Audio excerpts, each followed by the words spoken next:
Alright guys, we're back with another video, and this one I am really excited about. So the stock fog lights on the Lexus just really aren't that bright and don't do much. They're reflector housing, so the light bounces off all the chrome on the inside, and it just doesn't do much. So I went ahead and put some pod lights in here from Amazon, and it makes them super bright, and you really can't even tell if they're modified. So this is what it looks like stock up close. You can see it bounces off all the chrome inside of there, and just uses a tiny little bulb. And then this is what it looks like after. So this is the pod light inside of the stock housing, and you can't even tell that it's modified. So let's go ahead and show you what I did.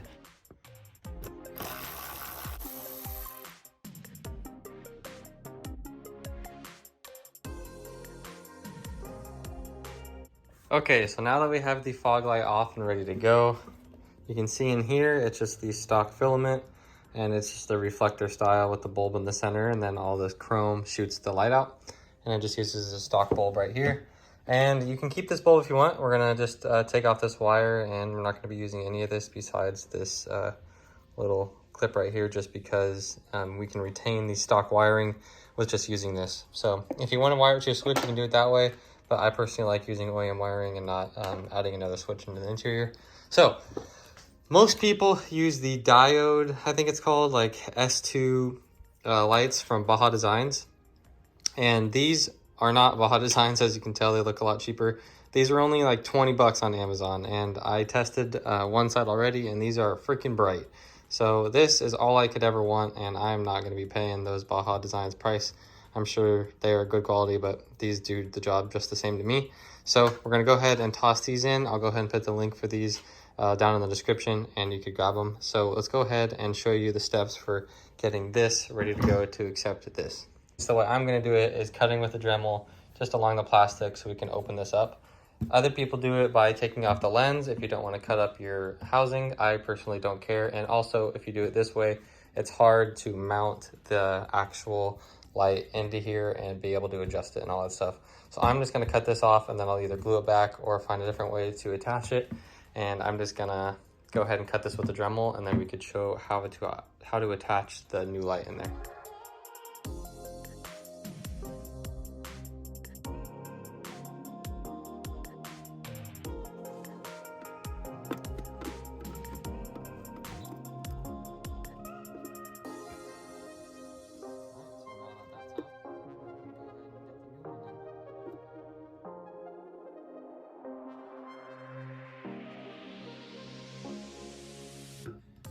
Okay, so now to detach the housing from here, all you gotta do is take off this bolt, and then there's two little clips. They're like these ball clips right here, and you just pull them off and it'll come off. So just go ahead and unscrew this all the way.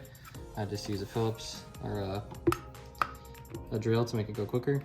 And it's just an adjuster, so it'll come out, and then pull the clips out and you're good. So this is now garbage.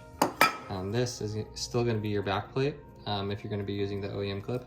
So just go ahead and hang on to this, and then I'm going to shave this down with a file, and we'll glue it back. So for now, it's just going to sit like this, and we're good to go with all of that. Oh, also take these nubs off. This won't interfere, but these will hit the new light once you put it in. So these are just 10 mils, and we're going to go ahead and pull these out real quick.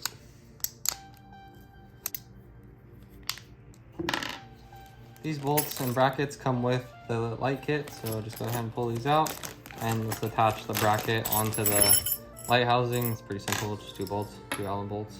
And once that's on, then we can drill the hole into the housing and mount this bracket inside of the OEM housing.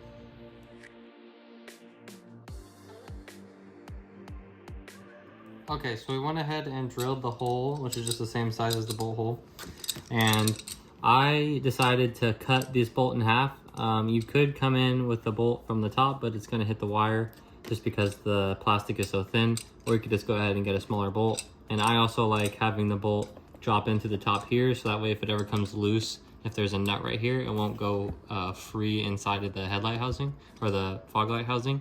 So with this, it's pretty trapped, and hopefully if it ever came loose, it wouldn't get out of there. So I went ahead and did that way. This is a suggestion. You can do it however you want. So now that this is dropped through, we can go ahead and mount it into the headlight, into the hole that I have here. And the way I mounted that is I literally just lined it up, looked at it, and drilled. I took a guess, and it worked fine on both. So you could do measuring if you want, but I'm not good at math, so do as you please there. I'm gonna go ahead and bolt this in, and I'll show you what it looks like once it's bolted in. Okay, so here is everything bolted up. This is just loosely fit, so you can still move everything around. And I'm gonna leave the back open and mount it back into the Lexus, just like a loose test fit. And once everything's wired up, and that will make it so I can move the up and down movement, not the side to side. I can go ahead and type that down. It's pretty simple, but the up and down movement, so I'm not shining too high or too low. And once it's set, I'll go ahead and snug these up, and then I will go ahead and seal the back of this. Okay, so here's your stock plug. We're not going to be using the bulb anymore, obviously, and this is the ground wire. So go ahead and just set this aside if you ever want to use your stock plug again, and our stock light again, and that'll be that. So this is your positive wire. We're going to keep this here. You can take it off, but I'm going to keep it. And this spade terminal here is actually smaller than the normal size. I'm not sure the exact size, and I don't have it. So I have this little guy right here in my kit, and that will fit in there real snug if you go right down the center. See, it's really hard to push in, so I'll push that in real good and cut this side off, and that's what I'm going to use for the positive. And then the negative is the normal spade connector, so you can go ahead and just use any male end that you have, and it'll be the same size. So you just go ahead, plug that in there, and that's going to be your negative. So the red goes to the extra wire right here, the gray, and then the black is going to go down into the socket that doesn't have any wire. So we'll go ahead and wire that up, and we'll be good to go. And as you can see here, this is way too long to fit inside of this housing. So we're basically gonna cut it right here, and that's all gonna be extra. So just go ahead and chop that.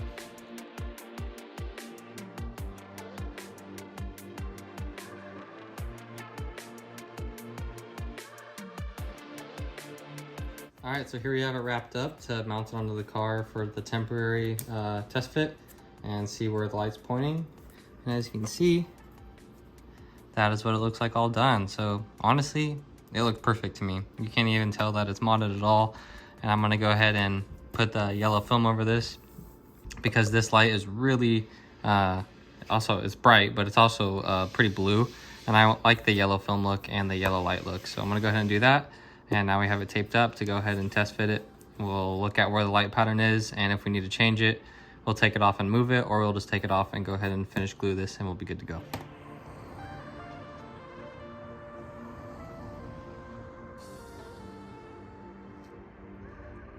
Okay, so now we test fitted it and we took it back off, and I got some plastic bonder JB weld right here, and I'm gonna go ahead, unwrap this, take this back off. I'm gonna aim them down a little bit more. Right now they're basically straight, and they're kind of more acting like as floodlights. So maybe if I point them down a little bit, it might change it, it might not, probably not, but just in case it does, I'm gonna do it, and I don't think it'll make a big difference. And then we'll go ahead and glue it up with the JB weld. So let's take this back off and then do the JB weld.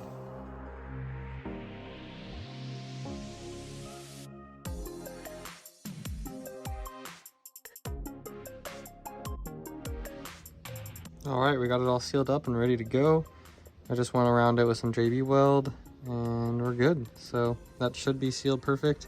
And now for the final step, I'm gonna go ahead and wrap these. So this is what it's gonna look like in the end. You can see just the yellow tint, and this is what it looks like now. So a little before and after, I can stand them up. And that's what it's gonna look like. So let's go ahead and wrap this. I'll show you how to do that real quick and then put these back in the car. All right, so I got my yellow tint cut to the width I want. Now I'm just gonna cut it to my length. Go from the middle out, just like that.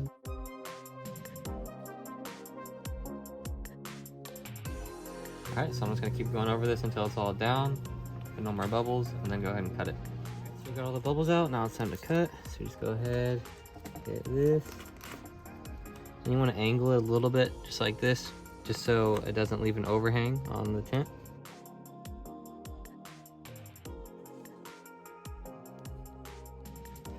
All right, so here we have them all finished up, nice and yellow and ready to go. So you can see the aftermarket pod in there, and it's all mounted. And then here's the other side.